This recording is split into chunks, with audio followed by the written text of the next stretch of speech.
감사합니다. 하나님, 새로운 하루를 허락하시고 말씀으로 양식 삼게 하시고 기도함으로 하나님의 뜻을 분별하게 하시니 감사합니다. 여러 인생 살아가면서 세상 것들 변화가 많은데 변함이 없는 하나님 사랑과 은혜 붙잡고 하나님 함께 하신 믿는 믿음으로 넉넉히 승리하는 믿음으로 살아가게 하여 주시옵소서. 예수 그리스도의 이름으로 기도드리옵나이다. 아멘. 로마서 9장 14절에서 26절입니다. 그런즉 우리가 무슨 말을 하리요? 하나님께 불의가 있느냐? 그럴 수 없느니라. 모세에게 이르시되 내가 긍휼히 여길 자를 긍휼히 여기고 불쌍히 여길 자를 불쌍히 여기리라 하셨으니 그런즉 원하는 자로 말미암음도 아니요 다른 박질하는 자로 말미암음도 아니요 오직 긍휼히 여기시는 하나님의로 말미암음이니라. 성경이 바로에게 이르시되 내가 이 일을 위하여 너를 세웠으니 곧 너로 말미암아 내 능력을 보이고 내 이름이 온 땅에 전파되게 하려 함이라 하셨으니 그런즉 하나님께서 하고자 하시는 자를 긍휼히 여기시고 하고자 하시는 자를 완악하게 하시느니라.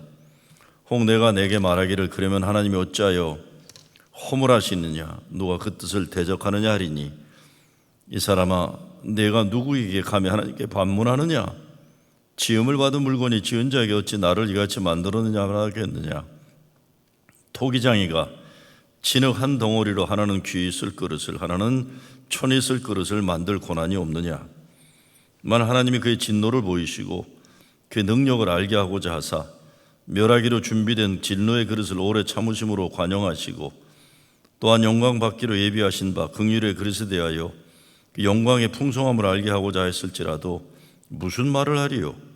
이 그릇은 우리니 곧 유대인 중에서뿐 아니라 이방인 중에서도 부르신 자니라. 호세아에 그래도 이르기를 내가 내 백성 아닌 자를 내 백성이라 사랑하지 아니한 자를 사랑하는 자라 부르리라. 너는 내 백성이 아니라 한 그곳에서 그들이 살아계신 하나님의 아들이라 일컬음을 받으리람과 같으니라. 아멘. 오늘 말씀은 로마서 9장 13절 바로 앞절에 나오는 말씀에 대한 사도 바울의 답변입니다. 13절 말씀에 보면 하나님이 야곱은 사랑하고 예서는 미워했다 이렇게 말씀하고 있어요. 누구를 사랑하고 누구를 미워하는 것 하나님께서 마음대로 주권적으로 행사하신다고 해서 그래서 하나님 불의한 분이냐? 이 질문에 대한 답을 바울이 하고 있는 것이죠. 14절에서 그렇지 않다 이렇게 단언하고 있습니다. 이것이 소위 말하는 예정론입니다. 하나님이 주권적으로 야곱을 사랑하고 에서는 미워했다는, 그래서 하나님이 택한 것이 예정된 것이라는 것에 질문이 있을 수 있는 것입니다.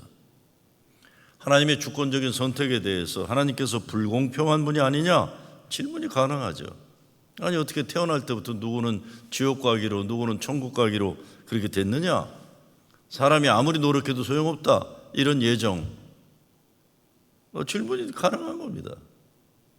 여기에 대해서 사도 바울은 이 부분에 단호하게 말합니다. 하나님께 불의가 있느냐 그럴 수 없느니라 그랬어요. 납득하기 어려운 얘기예요 사실은. 그렇죠? 누구는 태어날 때 지옥 태어나면서 천국 이게 뭡니까 이게. 하나님이 미워할 사람 미워하고 좋아할 사람 좋아한다 편파적이라고 볼 수 있는 거예요. 하나님 엿장수 맘대로냐 뭐 이런 거죠. 독재자냐 의문을 품을 수 있습니다.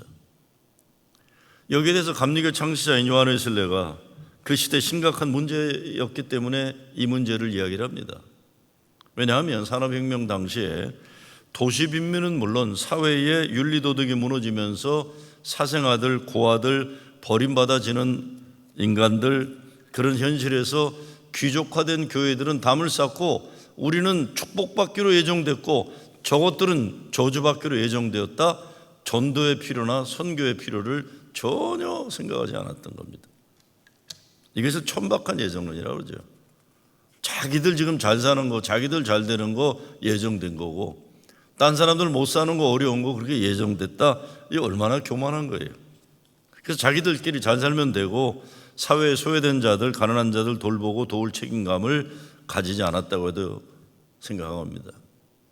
원래 칼빈의 예정론이라는 것은 로마 캐톨릭 교회가 구원이라는 것을 인간 노력으로 이루는 것처럼 선행을 강조하고, 특별히 로마 베드로 성당 건축을 위해 헌금을 많이 내는 것이 지옥에 간 부모들을 천국으로 옮겨놓을 수 있는 것 같은 업적으로 인정해질 때 이 문제가 있었던 거예요.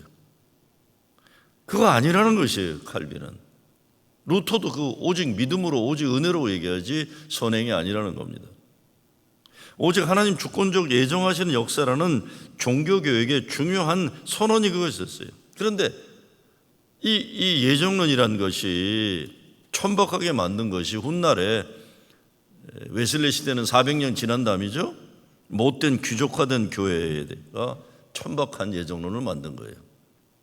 웨슬리는 이에 대해서 만민 구원론을 외친 겁니다. 사랑이신 하나님은 모든 인간을 구원하고자 은혜를 베푸셨다. 근데 하나님의 그 은혜, 구원의 은혜를 사람들이 배척하고 거부한 것이 있었다. 이것이 자유의지라고 얘기하는 겁니다. Free will. 사람이 배척해서 구원에 이르지 못했다. 그렇게 얘기를 하는 겁니다. 하나님 사랑이신데 그렇게 이렇게 누군 태어날 때부터 이럴 수 없다 이렇게 설명을 해준 거죠. 이것 때문에 요한의 순례가 이단으로도 몰리고 고생 많이 하죠. 우리가 분명하게 알아야 할 것은 하나님께서 어떤 사람은 택하시고 어떤 사람은 버리시는 섭리는 하나님께 속한 고유의 영역, 주권적 역사예요. 그런데 그 하나님이 공의로운 하나님이시라는 겁니다. 그냥 멋대로 하는 거죠. 인간의 윤리적인 잣대를 가지고 우리가 맞다 틀리다 하지 말라는 거예요. 하나님이 사람의 생각을 뛰어넘으시는, 나의 생각이 너희 것과 다르다고 얘기하시는 그 하나님이 공의로우신 분이고 자비로우신 분이라는 겁니다. 모세가 출애굽하기 전에 하나님 이름을 물어보잖아요. 나를 출애굽을 리더로 세우시는 당신의 이름이 뭡니까 할 때 나는 나다, I am that I am, 야훼다 이렇게 말씀해 주세요. 그 말은 뭡니까? 당시의 우상신들이란 건 신에게 뇌물을 주고 잘하면 잘해주고 아니면 벌 주고 하는 그런 신들이었는데, 하나님은 사람의 행위에 얽매이지 않는 자유로운 분이다. 사람에게 영향받지 않는다. 나는 나다. 하나님 마음대로 하실 수 있는 권리가 있는 분이라는 여호와라고 선언한 겁니다. 그러나 우리가 이런 하나님의 섭리에 대해 불안해하거나 두려워하지도 않아야 되는 것은 하나님은 사랑이시고 공의로우시며 자비로우신 분이기 때문이에요. 하나님께서는 결코 의인을 버리시고 불의한 자를 택하는 분이 아니시기 때문입니다. 진리가 승리하리라. 하나님께서 불의한 자라도 그가 회개하고 돌아오길 기다리는 분이기도 하셨다. 아주 그 운명론이 아닙니다. 하나님은 기다리시는 거예요. 우리를 사랑하시되 독생자를 죽기까지 공의를 지키시고 사랑을 나타내신 그 하나님 아버지 은혜 때문에 우리가 살 수 있는 거죠. 우리가 분명히 알아야 하는 것은 우리 인간들은 그 누구도 하나님의 자비가 없었으면 영원한 멸망에 처해질 죄인들입니다. 아브라함도 그랬고 이삭도 야곱도 마찬가지죠. 이 세상에 자기 스스로의 의로움으로 하나님께 선택받을 자격은 없어요. 아무도. 16절 그런즉 원하는 자로 말미암음도 아니요 다른 박제라는 자로 말미암음도 아니요 오직 긍휼히 여기신 하나님으로 말미암으시라. 여기서 원한다는 것은 인간의 마음에 품은 소원이에요. 그리고 다림박질한다는 것은 인간의 노력이에요. 근데 구원이라는 것은 인간의 마음의 소원이나 행위적 노력과 무관하다. 오직 은혜다. 솔라 그라티아예요. 이 은혜, 웨슬리가 말하는 prevenient grace, 선행하는 은총 감사하고 하나님 앞에서 겸손하고 예수님만을 의지하는 것이 구원받아 하나님 백성이 된 것에 대해 자기가 남달리 종교적인 열심이 있어서 하나님 믿는 거고 그로 인해 구원에 이르게 되었다 생각, 이게 착각입니다. 자기가 뭘 잘해서 자신이 하나님에게 뭐 마음에 드는 거 잘해서 구원의 반열에 이르게 되었다, 이게 아니라는 겁니다. 바리새인들이라 그렇게 생각하는 거죠. 우리가 자녀된 것은 오직 하나님의 긍휼하신 은혜로 되었다. 아무리 종교심이 특심이고 세상에 많은 선행을 쌓았더라도 하나님 보실 때 우리는 다 죄인일 뿐이에요. 용서받아야 할 죄인. 오직 십자가 보혈의 은혜. 겸손해야 됩니다. 우리는 아무 공로 없음에도 불구하고 무조건적으로 우리에게 베푸신 하나님의 긍휼의 선택의 은혜에 감사를 드리는 거죠. 나를 예수 믿는 자로 선택해 주셨다는 것, 우리 감격해야 되죠. 하나님이 죄인들 중에 나를 긍휼히 여기 선택해 주셨으니 겸손한 마음으로 두렵고 떨리는 심령으로 우리의 구원을 이루어 가야 한다. 이게 빌립보서 2장 12절에서 얘기하는 바울의 고백입니다. 18절 보면 하나님께서 하고자 하시는 자를 긍휼히 여기시고 하고자 하시는 자를 완악하게 하시느니라. 하나님이 왜 사람을 완악하게 만드십니까? 다른 거 아니죠. 그 사람이 하나님을 회개하고 돌아오지 않고 자꾸 하나님으로부터 반역하고 타락한 본성에 자꾸 빠져들어가면 그냥 놔두신다는, 이게 굉장한 무서운 겁니다. 타락한 본성에 따라 그대로 내버려 두심으로 불의를 행하여서 멸망에 이른다는 것, 진짜 무서운 얘기입니다. 영국 아주 유명한 대학 채플에서 무디가 설교를 하는 일이 있었는데 어느 유명한 무신론자 교수가 그랬다는 거 아닙니까? 내가 당신 앞에서 하나님을 욕하고 하나님을 저주하는데 5분 안에 나를 하나님이 징벌하지 않으시면 하나님 안 계시다는 것을 증명하는 게 된다 그래요. 그랬더니 무디가 했던 말이 유명한 말, 그거는 하나님이 존재하지 않아서가 아니라 하나님은 당신 같은 사람을 무관심하시기 때문에 그렇다라고 얘기를 합니다. 무신론자의 그런 교만한 잘난 채 잘못됐다는 거예요. 하나님이 뭐 무신론자들 다 죽이러 때려 부시러 다니시겠습니까? 사랑의 은혜로 들어오지 못하면 스스로와 자기를 가로막는 무지몽매한 인간들의 완악한 마음으로 자기 스스로 지옥에 빠지는 거예요. 강팍하다 하는 거예요.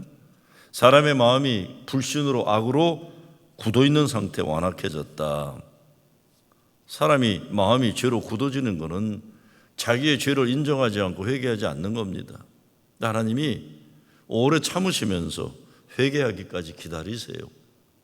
그러므로도 불구하고 회개하지 않으면 그의 마음이 완악해지도록 에집트 왕 바로처럼 만들어서 징벌의 역사가 시작되는 겁니다. 아니, 며칠 전에 미 연합감리교 목사들 수천 명이 들어와 있는 카톡방에 어느 인간이 기가 막힌 걸 올렸어요. 동물 세계에도 동성애가 존재한다. 그러므로 동성애는 자연적이다 이렇게 올린 거예요. 아니, 얼마나 말도 안 되는 소리예요. 그랬더니 얼마나 민망해. 동성애를 지지하는 사람들도 분노한 거예요. 아니, 무슨 이런 말도 안 되는 이론을 해가지고 동성애를 또 더 부끄럽게 만드느냐. 동성애 반대하는 사람들도 기가 막힌 거예요. 여러분, 완악하다는 게 이런 겁니다. 이게 연합감리교 목사예요. 연합감리교 목사란 인간이 동물의 세계에도 동성애가 있으니 동성애는 자연적인 거다, 이게 동성애 지지하는 사람들에게도 굉장히 타격적인 못난 짓이고 반대하는 사람한테 기가 막힌 것이고, 이게 뭐예요? 완악해진 거예요. 어찌 연합감리교 목사라는 인간이 그렇게 못난 완악함을 가지고 굉장히 무슨 진리나 발견한 것처럼 우리가 이런 세상에 살아요. 진짜 이런 세상에 삽니다. 죄악이 완악해져 가지고 그것이 정당화되는 것이 아니라 그것이 의인 양 착각하는 시대에 이로 살아가고 있는 거예요. 얼마나 불행해요. 우리 마음이 완악해지지 않으려면 죄에 대해서 책망하시는 하나님 말씀에 민감하게 반응하고 즉시 회개하는 습관을 가져야 돼요. 인간의 윤리적인 조건으로 보면 사울 왕이 다윗 왕보다 더 훌륭한 인간이었어요. 그런데 사울은 완악했어요. 다윗은 큰 죄를 졌어도 금방 회개하고 돌이켰어요.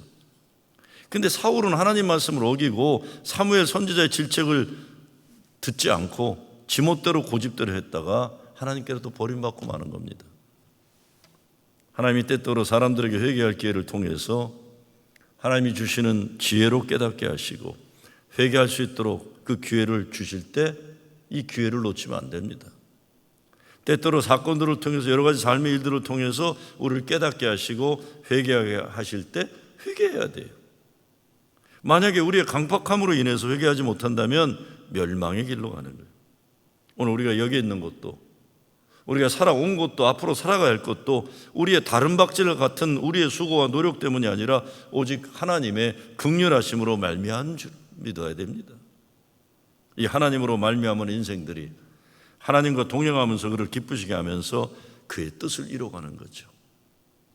하나님 은혜로, 겸손함과 감사함으로 하나님이 우리의 뜻하시는 삶에 정진하는 여러분 되시길 주의 이름으로 축원합니다. 주님, 완악한 심령들을 녹여주셔서 긍휼하신 하나님 은혜로 나아가게 하여 주시옵소서. 예수 그리스도 이름으로 기도드리옵나이다. 아멘.